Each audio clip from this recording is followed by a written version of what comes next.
4장 27절부터 35절까지 교독합니다.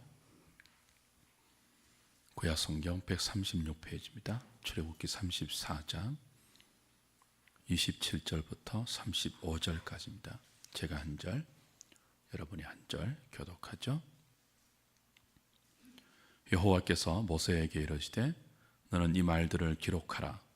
내가 이 말들의 뜻대로 너와 이스라엘과 언약을 세웠음이니라 하시니라.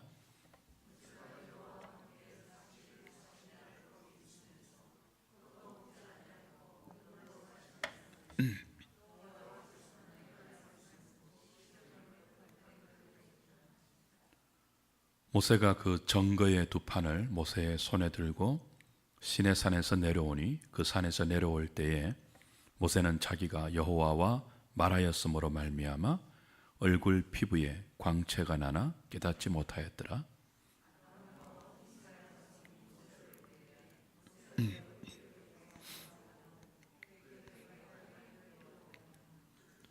모세가 그들을 부르매 아론과 회중의 모든 어른이 모세에게로 오고 모세가 그들과 말하니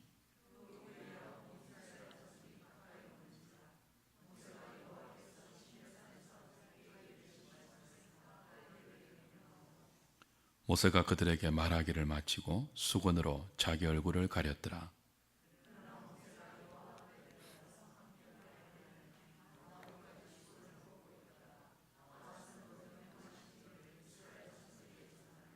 같이 봅니다.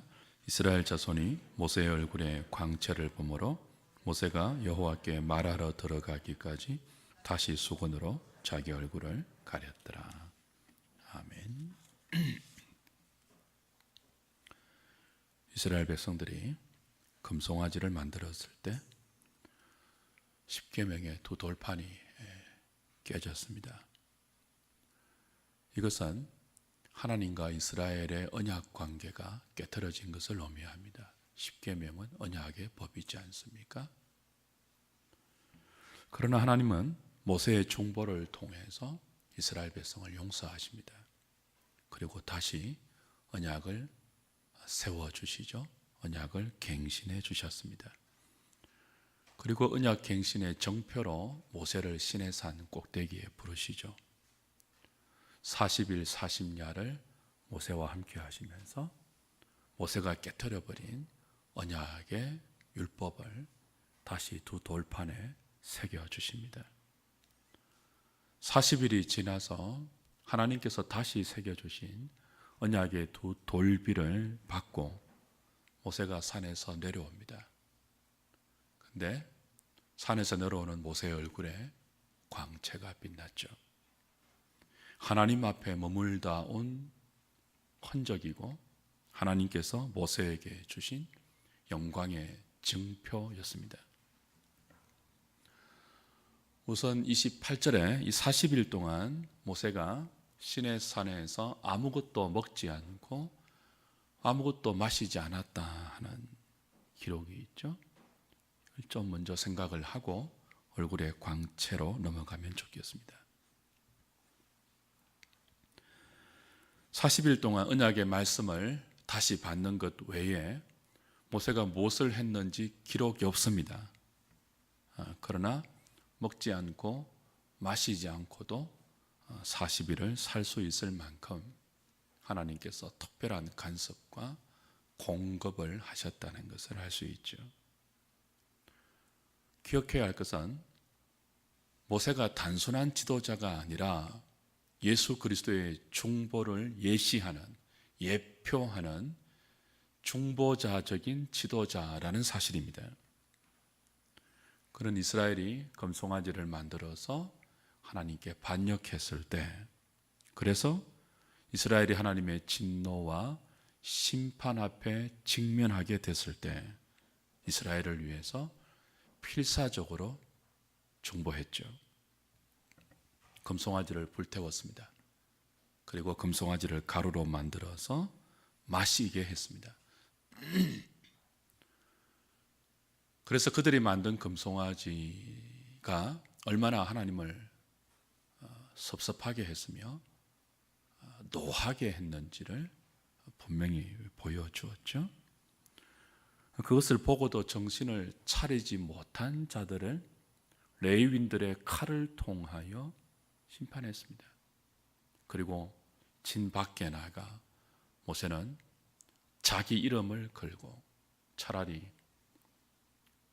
여호와의 생명책에 내 이름을 지우는 한이 있더라도 이 민족을 용서해 달라고 목숨을 걸고 중보했습니다. 하나님께서 이 모세의 중보를 들으시고 이스라엘을 용서하시고 다시 언약을 세워주셨죠. 그리고 지금 그 언약 갱신의 정표로 10계명을, 언약의 법인 10계명을 다시 두 돌비에 새겨주고 있는 것입니다. 40일 동안 그 두 돌비를 모세를 통해서 주고 있는 거죠. 여러분 한번 모세의 심정이 되어 보십시오. 여러분의 목숨을 걸고 이스라엘을 용서해 달라고 하나님께 중보했던 중보자의 마음이 되어 보십시오. 그의 중보를 듣고 하나님께서 이스라엘을 용서해 주셨습니다.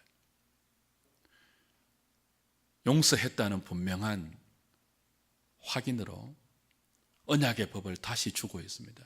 깨트려진 돌 위에 다시 언약의 법을 하나님의 초월적인 능력으로 새겨서 주고 있습니다.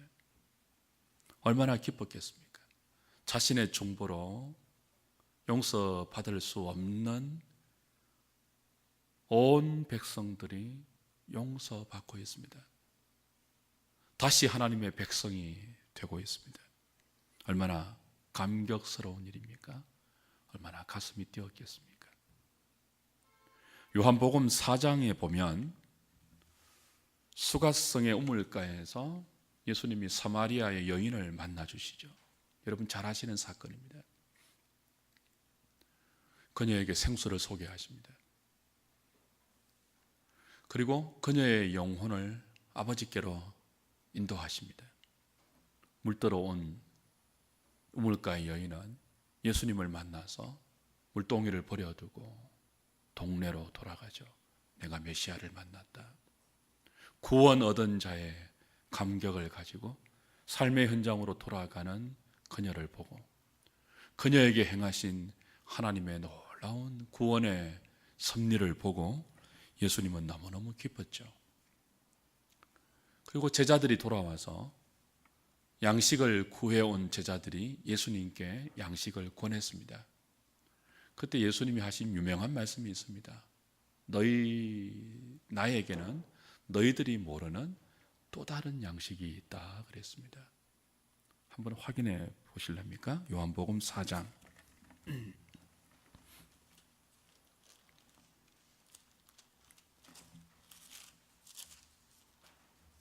요한복음 4장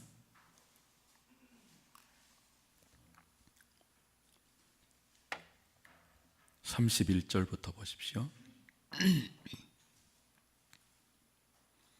그 사이에 이제 우물가 여인과 예수님이 말을 하고 있는 그리고 이 여인이 예수님을 영접하고 기쁨으로 돌아가고 있는 그 사이에 제자들이 양식을 구하여서 이렇게 말하죠.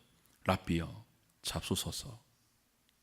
예수님이 이렇게 말씀하십니다. 내게는 너희가 알지 못하는 먹을 양식이 있다.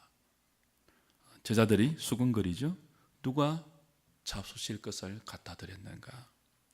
예수님은 먹는 음식을 가리켜 너희가 모르는 또 다른 양식이라고 말씀하지 않았습니다. 34절 예수께서 이르시되 나의 양식은 나를 보내신 이의 뜻을 행하며 그의 일을 온전히 이루는 이것이니라. 세상이 모르는 또 다른 양식, 제자들이 모르는 또 다른 양식을 먹고 있는 그동안에 예수님은 먹지 않아도 배가 고프지 않았다는 거죠. 예수님 말씀하신 또 다른 양식이 뭡니까? 나를 보내신 이의 뜻을 행하며 그의 일을 온전히 이루는 이것, 곧 우물가의 여인에게 구원을 주는 일입니다.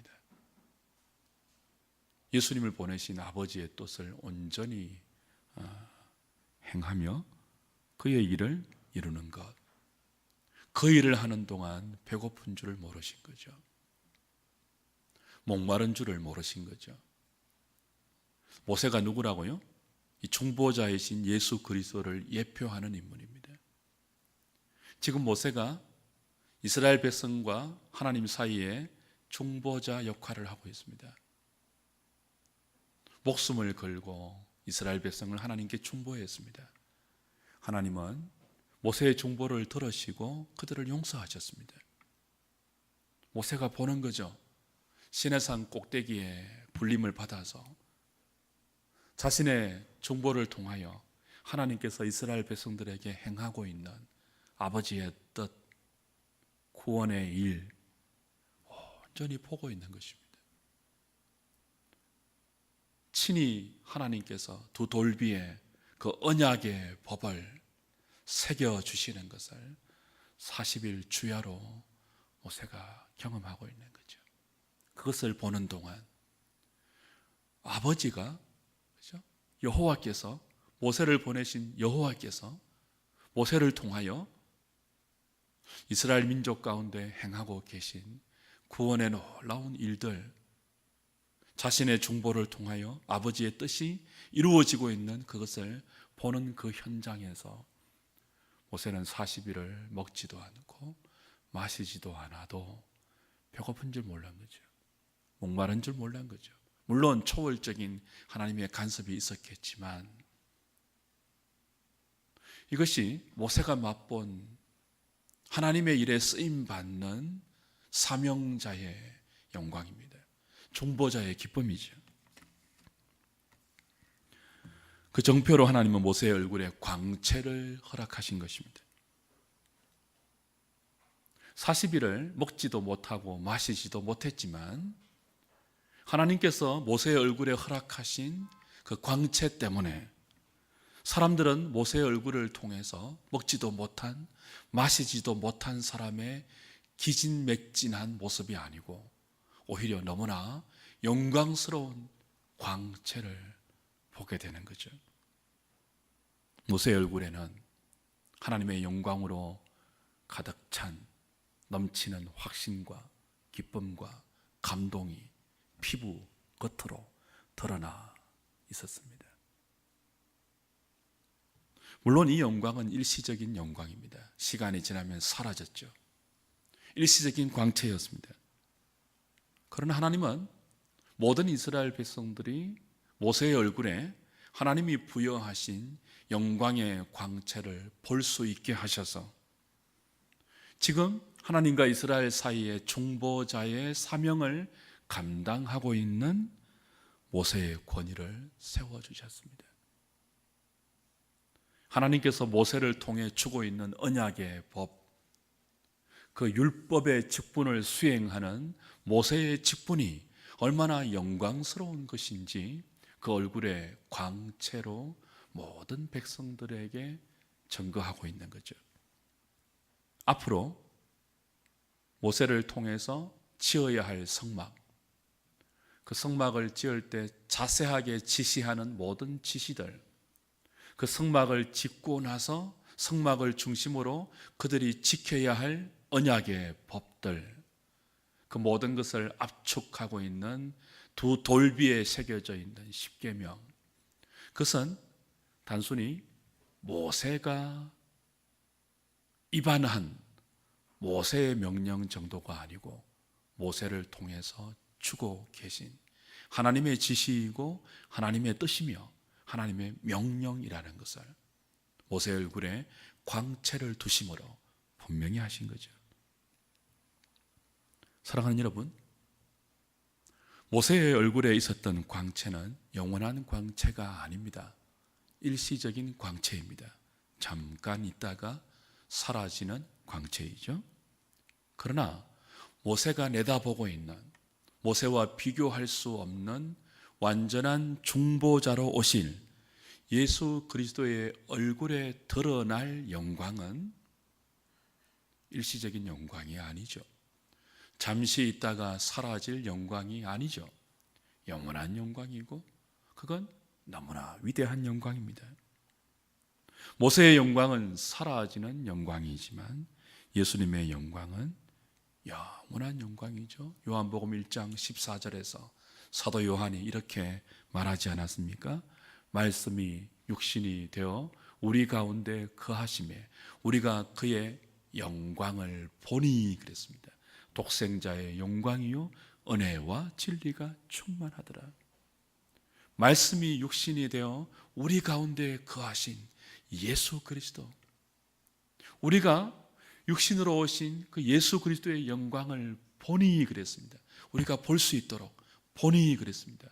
은혜와 진리가 충만하더라 그랬습니다. 고린도후서 4장 6절을 보십시오. 사도 바울은 또 예수님의 얼굴에 나타난 하나님의 영광을 이렇게 묘사합니다. 고린도후서 4장 6절.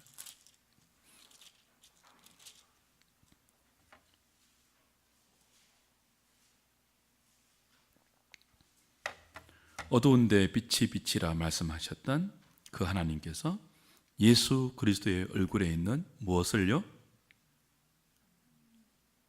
하나님의 영광을 아는 빛을 우리 마음에 비추셨다 그래요. 이건 이제 불신자가 복음을 받지 못하는 것과 비교해서 성도의 마음에 회심의 역사가 어떻게 일어나는지를 설명하는 문맥입니다. 우리가 예수를 믿게 되는 것, 그것은 어두운 데에 빛이 빛이라 말씀하셨던 그 하나님께서 예수 그리스도의 얼굴에 있는 하나님의 영광을 아는 빛을 우리 마음에 비추신 결과예요. 자, 저와 여러분들이 지금 예수를 믿잖아요. 그렇죠? 근데 불신자들은 복음을 듣고도 왜 예수를 믿지 못할까요? 고린도후서 4장 3절 보세요. 3절 4절 같이 읽을까요? 시작. 만일 우리의 복음이 가리었으면 망하는 자들에게 가려진 것이라.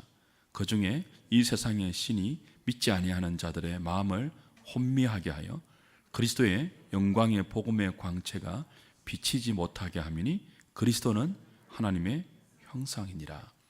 자, 회심한 자들, 예수를 믿게 된 자들은 어떻게 믿게 된 거죠? 어두운 데 빛이 빛이라 말씀하셨던 그 하나님께서 예수 그리스도의 얼굴에 있는 하나님의 영광을 아는 빛을 우리 마음에 비춘 결과 우리가 회심하고 그죠? 믿게 됩니다. 불신자들은요, 그 영광의 복음의 광채가 비치지 못하게 이 세상의 신이 마음을 혼미하게 하기 때문에 그리스도의 복음에 있는 영광의 광채, 조금 더 직접적으로 말하면 그리스도의 얼굴에 드러나 있는 영광의 광채를 보지 못하기 때문에 복음을 받지 못한다는 거예요. 예수를 믿지 못한다는 거예요. 하나님은 예수 그리스도의 얼굴의 광채를 죄인들의 마음에 비추셔서 회심의 도구로 사용하십니다. 모세를 통해서 율법을 주시거든요. 언약의 법을 주시지 않습니까? 그것도 영광스러운 것입니다. 얼마나 영광스러운지 율법을 받는 모세의 얼굴에 광채를 허락하셨거든요. 그러나 모세가 받아온 이 영광스러운 율법에는 구원의 직접적인 능력이 없어요. 율법을 통해서는 구원이 우리 마음 가운데 직접적으로 역사되지 않습니다. 오히려 율법은 우리를 정죄하는 기능을 하죠.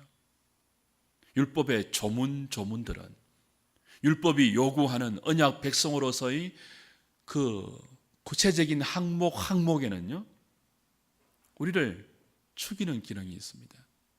그대로 못 사니까요. 우리를 정죄하는 기능이 있다고요. 구원의 역사보다 정죄의 역사가 더 크죠. 그래서 율법은 하나님의 언약 백성들을 죄인으로 드러냅니다. 구원받은 그들이지만 본질적으로 어떤 존재들이라고요? 죄인들임을 알게 해요. 하나님의 은혜로 언약 백성이 되었지만 언약 백성 된 그들이 언약의 법대로 살려고 하니까 죄인됨이 드러난다는 거예요. 정죄하죠. 그래서 중보자에게로 이끄는, 구원자에게로 이끄는 몽학 선생의 역할을 율법이 하죠. 그래서 율법은 굉장히 영광스러운 것입니다. 율법을 맡은 모세의 얼굴에 광채를 주신 것이 그 뜻이죠. 이게 영광스러운 직분이다. 나의 언약 백성인 너희들이 어떤 존재인 줄을 알게 하고 너희들이 끊임없이 하나님의 중보자를 찾게 만드는 그 영광스러운 기능을 모세를 통해서 주고 있는 언약의 율법이다. 이 율법의 직분을 맡은 모세가 얼마나 영광스러운 직분자인지를 너희들은 그의 얼굴에 내가 허락한 광채를 보고 기억하라, 알아라. 그를 무시하지 마라. 그렇게 하나님이 오늘 본문에서 말씀하고 있는 거죠. 그러나 율법의 영광스러운 직분을 받은 모세의 영광은 일시적인 영광입니다. 모세의 얼굴에 있었던 이 광채는 일시적인 광채입니다. 반면에 모세보다 훨씬 탁월하신 중보자 대신 예수 그리스도가 육신을 입고 오셔서 십자가의 죽음과 부활로 완성하신 그 새 언약, 율법이 옛 언약이라면 이 새 언약은 옛 언약과 비교할 수 없는 영광이 있죠. 어거스틴이 율법은 영광에 이르는 하나의 계단이고 복음은 영광의 정상이다, 그런 말을 했습니다. 정확히 그런 의미죠. 율법은 뭐라고요? 영광에 이르는 하나의 계단이에요. 복음은요, 그 계단을 밟고 끝까지 올라간 정상이죠. 복음이 예수 그리스도입니다. 복음이 그토록 영광스러운 직분입니다. 그 복음의 직분을 받고 육신을 입고 오신 분이 하나님의 독생자 예수 그리스도이죠. 그래서 예수 그리스도의 얼굴에 나타난 영광은 모세의 얼굴에 나타난 영광과 좋게 비교할 수 없는 영광인 것입니다. 그런데 문제가 있습니다. 사도 요한이 말씀이 육신이 되어 우리 가운데 거하심에 우리가 그의 영광을 보니 독생자의 영광이요 은혜와 진리가 충만하더라라고 했는데, 그 은혜와 진리가 충만하고 독생자의 영광이 충만했던 이 복음의 직분을 갖고 오신 예수 그리스도가 문제는 육체로 그 영광을 가리우고 오셨다는 거예요. 초라한 육체로 그 충만한 영광을 가리고 오셨죠. 볼품없는 외모로 그 영광을 가리고 오셨죠. 사람들이 알아보지 못했죠.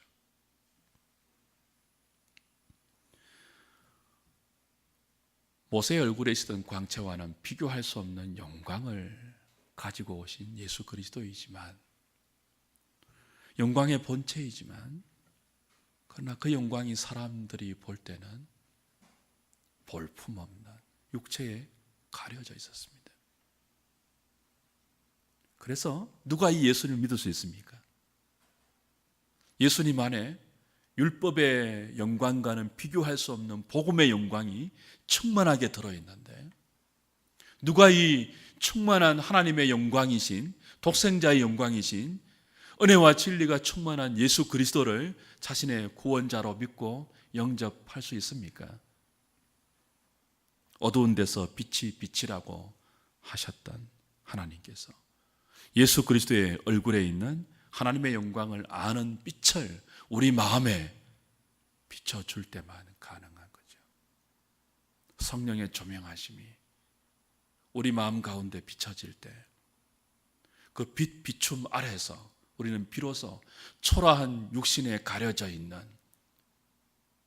그리스도의 영광을 보게 되고 그 영광의 주님을 나의 주로 영접하게 되는 것입니다.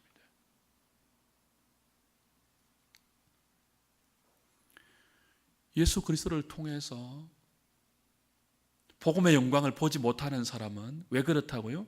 이 세상의 신이 그 마음을 혼미하게 해서 가리워져 있기 때문이죠.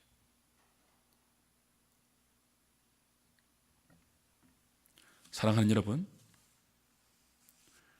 고린도 교회는 바울의 외모를 보았습니다. 바울의 언변을 보았습니다. 바울이 사역하다가 반복적으로 경험하는 고난을 보았습니다. 그래서 마치 예수 그리스도의 초라한 외모 때문에 그 안에 감추어진 독생자의 영광을 보지 못했던 수많은 사람들처럼 고린도 교회는 복음의 직분을 그리스도에게 받은 이 이방인의 사도인 바울의 초라한 외모, 볼품없는 언변, 고난으로 연결되는 그의 사역의 현장 때문에 끊임없이 그의 사도권을 의심했습니다. 바울이 전하는 복음의 영광을 수납하기를 거절했습니다. 바울이 많이 고통스러웠죠. 이런 고린도 교회를 향해서 바울이 자신의 사도직을 변명할 때 어떻게 변명했습니까? 고린도후서 3장으로 가보십시오. 3장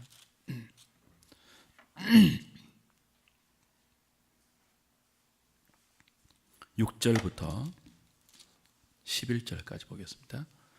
같이 읽을까요? 그가 또한 우리를 새 언약의 일꾼 되기에 만족하게 하셨으니 율법 조문으로 하지 아니하고 오직 영으로 함이니 율법 조문은 죽이는 것이요 영은 살리는 것이니라. 돌에 서서 새긴 죽게 하는 율법 조문의 직분도 영광이 있어 이스라엘 자손들은 모세의 얼굴에 없어질 영광 때문에도 그 얼굴을 주목하지 못하였거든. 하물며 영의 직분은 더욱 영광이 있지 아니하겠느냐. 정죄의 직분도 영광이 있은즉 의의 직분은 영광이 더욱 넘치리라. 영광되었던 것이 더 큰 영광으로 말미암아 이에 영광될 것이 없으나 없어질 것도 영광으로 말미암았은즉 길이 있을 것은 더욱 영광 가운데 있느니라. 고린도 교회 가운데 자신의 복음의 사도직을 변정하는 내용입니다. 무엇과 무엇을 비교하죠? 모세가 받은 율법의 직분과 사도 바울 자신이 그리스도에게 받은 복음의 직분을 비교합니다. 그런데 율법의 직분을 뭐라고 해요? 어문의 직분, 죽이는 직분이라고 말해요. 정죄하는 직분이라고 말해요. 제가 아까 설명드린 그대로죠. 그럼에도 불구하고 이 율법의 직분에도 모세의 얼굴에 영광의 광채를 허락하셔서 그 정죄하는 율법에도 우리를 죽이는 그 어문의 율법에도 하나님이 영광을 허락하셨다면 그보다 훨씬 더 큰 율법의 성취자로 오셔서 십자가와 부활로 율법을 완전하게 완성하시면서 죄인들을 구원하신 살리는 영의 직분, 생명의 직분, 이 복음의 직분에는 더 큰 영광이 있지 않겠느냐. 바울이 나는 모세가 받은 율법의 직분 정도가 아니고 복음 그 자체이신 그리스도가 맡기신 복음의 직분을 맡은 사역자다. 무슨 뜻이죠? 모세의 영광과 비교할 수 없는 영광이 자신에게 있다는 거예요. 그런데 고린도 교회가 뭐라고요? 그런 자신이 전하는 복음의 영광을 발로 짓밟고 무시한다는 거죠. 오히려 뭐죠? 율법주의자들, 거짓 교사들의 말에는 잘 따라가면서도 그들을 환대하고 그들을 높이고 그들을 존경하고 그들을 추앙하면서도 율법의 직분과는 비교가 안 되는 복음의 직분을 그리스도에게 직접 받은 이 복음의 사도된 사도 바울은 무시하고 의심하고 핍박하고 공격하고 있는 거죠.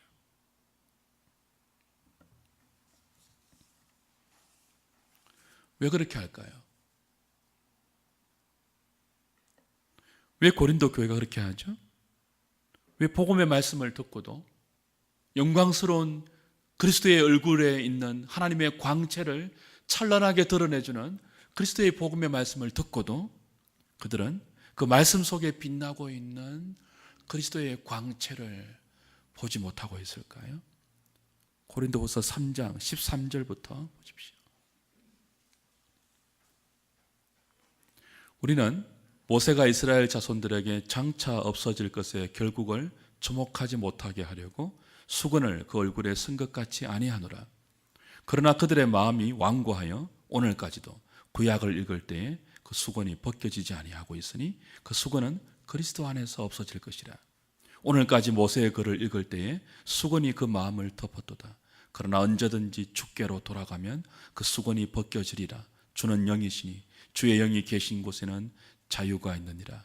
우리가 다 수건을 벗은 얼굴로 거울을 보는 것 같이 주의 영광을 보매 그와 같은 형상으로 변화하여 영광에서 영광에 이르니 곧 주의 영으로 말미암음이니라. 쉽지 않습니다. 오늘 출애굽기 본문과 바울이 지금 그 본문을 인용해서 하고 있는 이 문맥의 흐름을 잘 파악하셔야 돼요. 여러분, 구약 이스라엘 백성들은 모세의 얼굴에 있었던 영광의 광채 때문에 모세를 보지 못했습니다. 모세에게 가까이 가기를 두려워했습니다. 그래서 그들을 위해서 모세는 자신의 얼굴에 수건을 덮었죠. 모세 자신 때문에 수건을 덮은 것이 아니고 그 영광을 두려워하는, 모세의 얼굴에 하나님이 두었던 그 광채를 보기 두려워하는 이스라엘 백성들을 위해서 수건을 덮었었습니다. 수건이 필요한 자는 모세가 아니고 이스라엘 백성들이었죠. 이스라엘 백성들에게 모세의 얼굴에 있는 하나님의 영광은 반가운 것이 아니었습니다. 감격적인 것이 아니었습니다. 기쁜 것이 아니었습니다. 두려운 것이었고 어색한 것이었고 낯선 것이었습니다. 여러분, 이게 상상이 되십니까? 어떻게 하나님의 백성들이 방금 하나님과의 언약을 다시 갱신받은 이 하나님의 백성들이 하나님의 영광을 두려워하죠? 어색해하죠? 낯설어하죠? 그 영광을 좀 덮어주면 좋겠다고 하죠? 왜 하나님의 영광이 기쁜 것이 아니고 반가운 것이 아니죠? 오늘 바울의 주석을 보면 그들의 양심이 죄에서부터 자유하지 못하기 때문입니다. 아직 애굽의 영광에 너무 많은 미련을 두고 있기 때문이죠.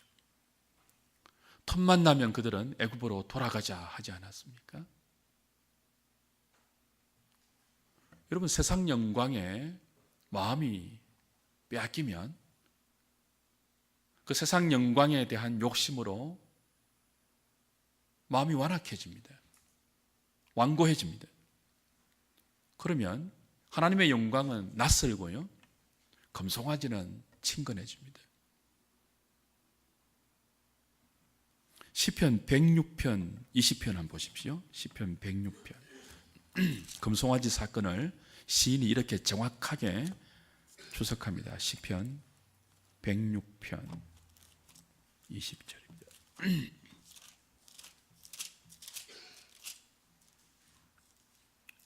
(19절) (20절) 시편 106편 19절 20절 881페이지 읽겠습니다. 시작.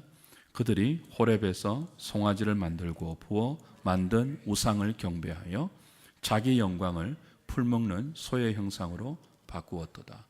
호렙이 신의 산이죠. 금송아지를 만드는 것을 이렇게 주석합니다. 호렙에서 송아지를 만들고 부어 만든 우상을 경배한 것은 20절 어떤 것이죠? 자기 영광을 풀먹는 소의 형상으로 바꾼 것이다. 그렇게 말해요. 그 금송아지를 호렙에서 만든 이유는 자기 영광을 구하기 위해서입니다. 자기 영광을 구하기 위해서 하나님의 영광이 드러나 있는 율법을, 그 언약의 법을 풀먹는 송아지의 형상으로 바꾸어 버린 거예요.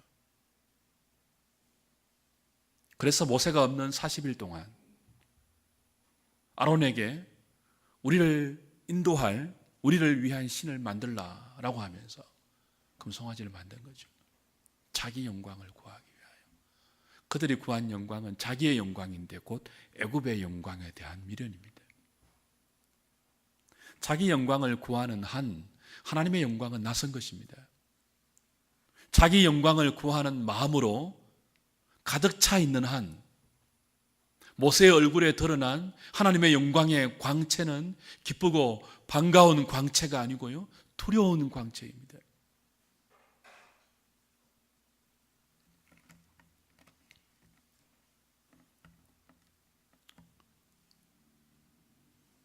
바울은 이스라엘 백성들이 자기 영광에 마음이 다 빼앗겨서 모세의 영광에 있는 하나님의 광채를 어색하게 여기고 두렵게 여겼던 것처럼 고린도 교회가 바울이 전하는 복음의 영광을 받지 못하고 바울의 사도권을 끊임없이 의심하는 것도 동일한 이유라고 추석하고 있는 거죠.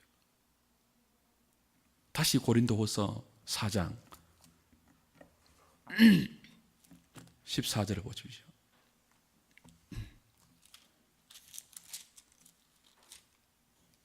3장 14절.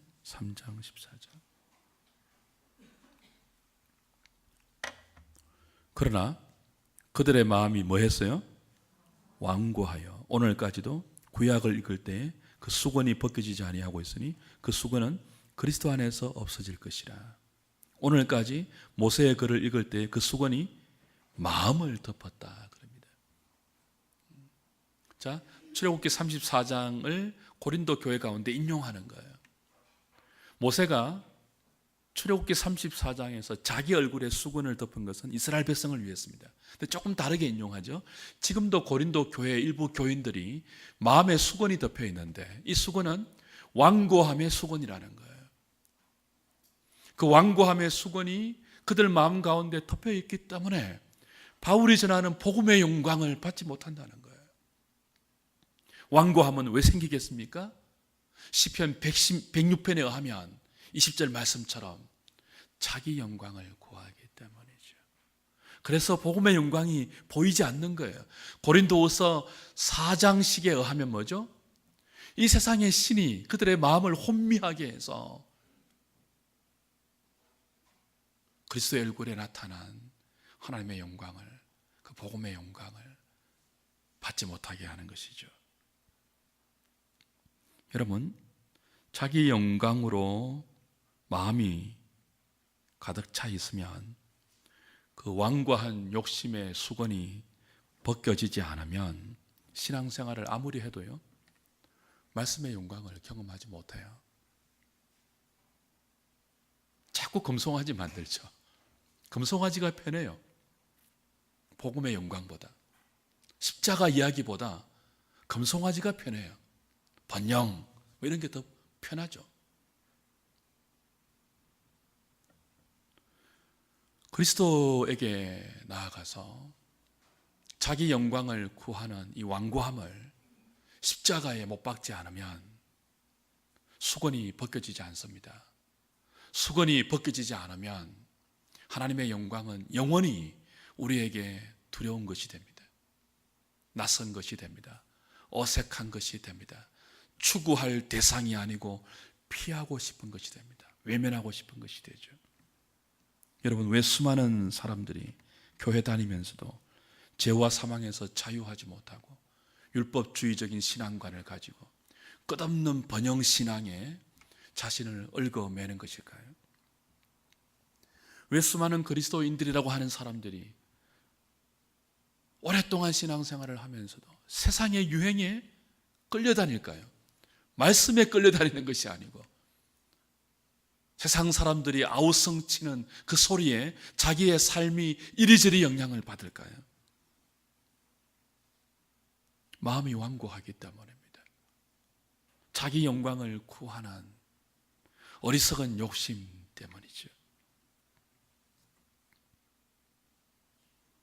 하나님의 영광을 육체에 가리고 오셔서 십자가를 지시고 돌아가신 그리스도의 십자가 앞에 나가 이 수건을 벗겨달라고 구하지 않으면, 그 십자가에서 우리의 정과 욕심을 그리스도와 함께 못 박지 않으면 죄와 사망에서 자유할 수 없습니다.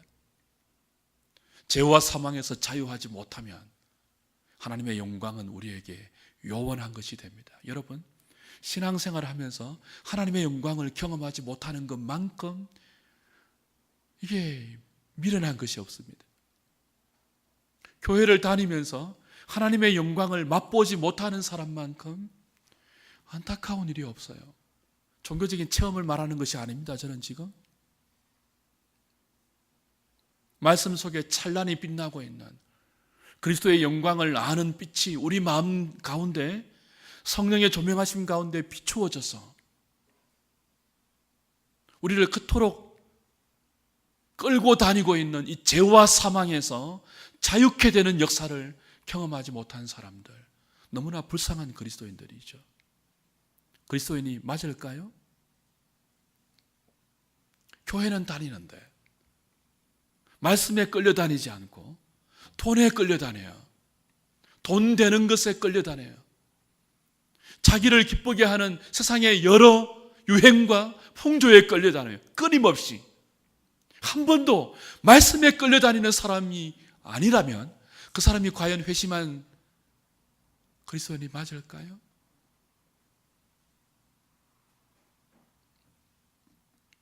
사랑하는 여러분, 모세는 하나님의 존전에 나갈 때 수건을 서지 않았습니다.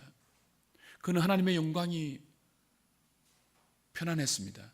익숙했습니다. 하나님의 영광이 기뻤습니다. 왜냐하면 애굽의 영광을 버린 지 오래이기 때문입니다. 바로의 궁전에서 체험했던 40년 동안 이집트의 왕자로 경험했던 모든 애굽의 영광이 그리웠을 법도 하지만, 그러나 그는 애굽의 영광을 동족과 함께 고난당하는 것보다 못하게 여겨서 버린 지 오래입니다. 미디안 광야에서 애굽의 영광이 아닌 하나님에 의해서 연단받고 하나님의 영광을 구하는 목자의 삶을 광야의 오랜 훈련을 통하여서 해내었기 때문에 그는 하나님의 영광이 낯설지 않았습니다. 하나님의 영광이 시내산 정상에서 그에게 허락될 때 그것이 기뻐서 먹지 않아도 마시지 않아도 배고픈 줄도 모르고 그 영광에 취하여 기쁨으로 백성들 앞에 중보자의 사명을 감당할 수 있었던 거죠. 그러나 모세와 달리 아직 애굽의 영광의 미련을 버리지 못한 이스라엘 회중들을 보십시오. 그들은 모세의 얼굴에 하나님이 두신 영광의 광채가 너무나 두려웠습니다. 낯설었습니다. 익숙하지 않았고 편안하지 않았습니다. 수건을 덮어야지만 편했습니다.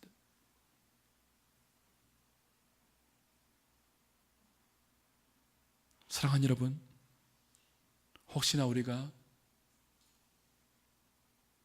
하나님의 영광을 말씀을 통하여서 한 번도 경험하지 못했다면, 그 말씀을 통해서 여러분을 얽매고 있는 죄와 사망의 사슬이 한순간에 벗겨지는 그 경험을 하지 못했다면, 말씀이 여러분의 영혼을 진리 가운데로 인도해서 하나님의 충만한 영광 가운데 여러분을 한 걸음 한 걸음 끌고 가고 있다는 놀라운 은혜를 맛보지 못했다면 기도하셔야 됩니다.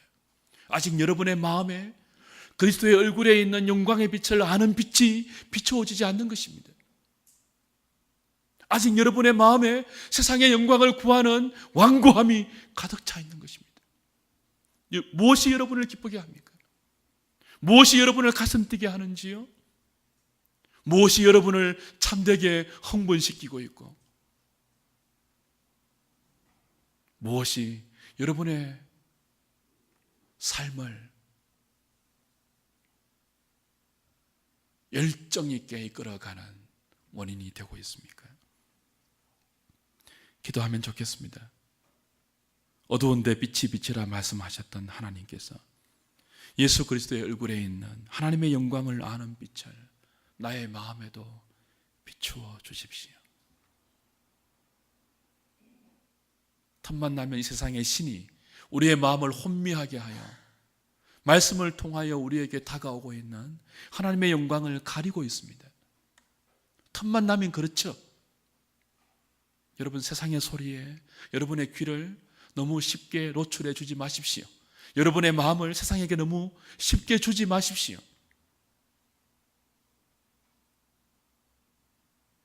세상이 손잡자고 달콤한 유혹의 손을 내밀 때 간음하는 여인이 간부의 손을 덥석 잡듯이 그렇게 잡으면 안 되죠. 하나님의 영광이 우리 마음속에 사모함으로 불타오르면 좋겠습니다. 교회가 주님의 영광을 구하는 기도의 용사들로 가득하기를 꿈꿉니다. 우리의 기도의 제목에 하나님 나라의 영광을 구하는 기도의 제목이 다시 맺히고, 우리의 얼굴에 돈과 권력과 지위가 주지 못하는 복음이 있는 사람의 거룩한 광채가 있게 해달라고, 몇백만 원짜리 명품이 도무지 흉내내지 못하는 하나님의 영광을 아는 자의 인격 속에 너무나 당연히 배어나오는 거룩한 광채가 우리에게 있게 해달라고, 주의 몸된 교회들 가운데 세상이 흉내내지 못하는 영광의 빛이 있게 해달라고. 오늘 저와 여러분들은 이 갑옷의 시대에 살고 있습니다. 성도들에게 그리스도의 영광의 빛이 잘 나타나지 않고요, 목회자에게 교회 가운데 복음의 영광이 실종되었다고 느껴지는 시대를 살고 있습니다. 교회는 세상의 근심거리가 된 지 오래이고, 거룩의 도전과 거룩의 충격을 주는 능력, 은가금은 내게 없지만 내게 있는 것으로 내게 주노니 곧 나사렛 예수 그리스도의 이름으로 일어나 걸으라 하는 복음의 원색적인 능력을 우리는 이미 실종해버렸지 않습니까? 회복해야 합니다. 하나님의 영광을 사모해야 합니다. 그 하나님의 영광을 가리고 있는 우리 마음의 완고함의 수건을 벗기 위하여 이 고난주간에 우리의 정과 욕심을 그리스도와 함께 다시 십자가에 못 박아야 하지 않겠습니까? 그래서 모세의 얼굴에 복음의 영광과는 비교할 수 없는 율법의 영광이 있었던 것처럼 저와 여러분들의 심령 가운데도, 우리의 얼굴 가운데도, 우리의 성품과 인격 가운데도, 우리의 말 위에도 하나님의 영광이 드러날 수 있기를 주님의 이름으로 간절히 부탁드립니다. 찬송하고 기도하죠. 130장입니다. 찬란한 주의 영광은